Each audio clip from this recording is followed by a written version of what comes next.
আমি আপনাদের মাধ্যমে যারা এই কুরুচিপূর্ণ বক্তব্য দিচ্ছেন আপনারা তারা জনসম্মুখে এবং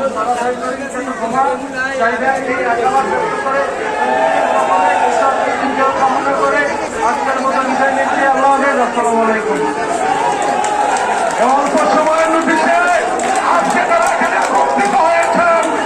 আমরা বলতে চাই আগামী দিনে আমাদের নেতা তারেক রহমান, খালেদা জিয়া এবং বিএনপির বিরুদ্ধে কেউ যদি বেয়াদবি করে, কেউ যদি কোনো শৃঙ্খলা করে আজকের মতো এখানে শেষ হলো।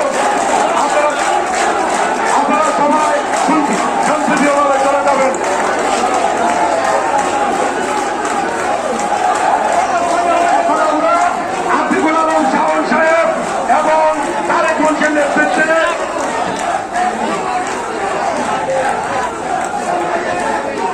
সম্মানিত উপস্থিতি, আজকের প্রোগ্রাম এই জায়গায় শেষ। সবাইকে আন্তরিক ধন্যবাদ এবং মুবারকবাদ।